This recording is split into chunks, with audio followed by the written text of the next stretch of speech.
How do we live a life that is radically Christian in changing times and with life just as it is now, not as it was or might be if things were different, but just as it is? Good evening, friends. That's the question raised for me by the life of Margery Kempe, who the church remembers this day, 14th, 15th century mystic, who lived out a life of radical Christian devotion in the midst of a complex social situation. She was married and was a businesswoman. Her book, the Book of Margery Kempe, is sometimes considered to be the first autobiography, and she describes her life both before and after a very significant point of conversion and calling. She ran a brewery very successfully in King's Lynn in Norfolk, and tries to work out what it might mean to give up everything and follow Christ in the midst of all of her relationships, her social context. She negotiates this with some, to us, some hilarity and awkwardness through refraining from marital relations with her husband, and the book describes their negotiations in some detail and how they agreed with her calling.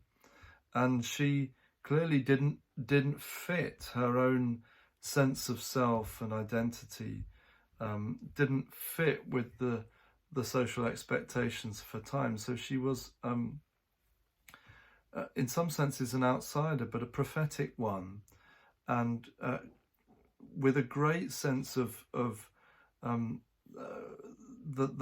heavenly life being one to aspire to. It is full merry in heaven, she wrote, and I'm glad to reflect on her today, not least on a day when the Church of England is reflecting with the publication of the materials Living in Love and Faith, which are all about sexuality, relationships, identity, how we follow Christ faithfully, truly, not only truly to him, but true to the times as well, and how we express that faithfully in changing times.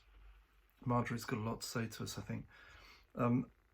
At the heart of her spirituality is an everyday incorporation of prayer into the business of the day, and of trying to do that without being in a formal religious community. So I'm just going to, that might be quite helpful to share with you. I'm just going to read to you a little bit from Martin Thornton's excellent book, English Spirituality, when he describes her attitude to this, and I trust that's useful and helpful at the end of the day. In the Middle Ages, the day was held together and offered to God by means of the sevenfold daily office. But this was monastic and clerical.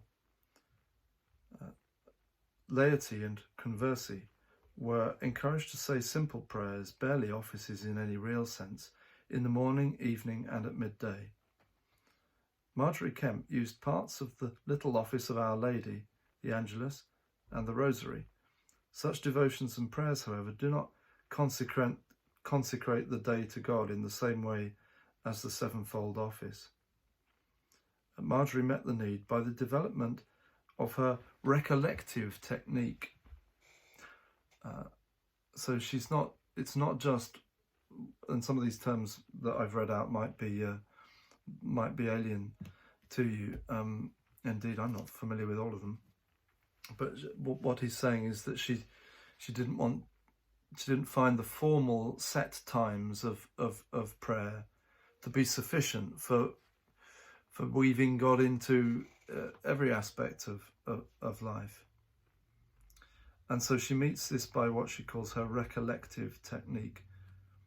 She saw Christ symbolized in seemly men. Human suffering led her straight to the Passion.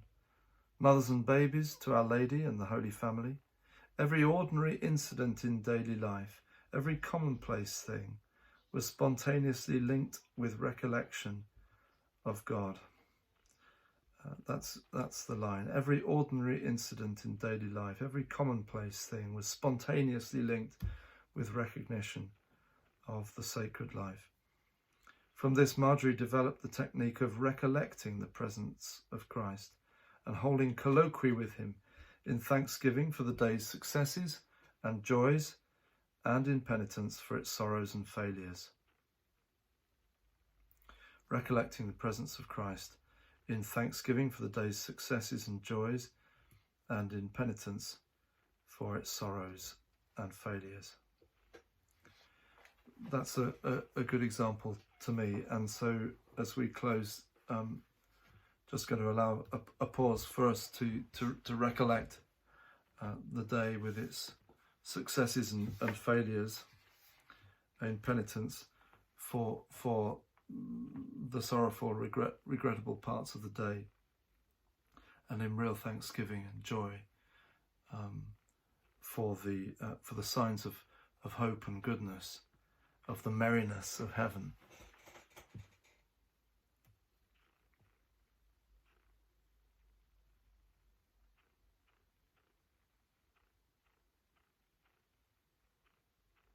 Every ordinary incident in daily life, every commonplace thing, was spontaneously linked with the recollection of God.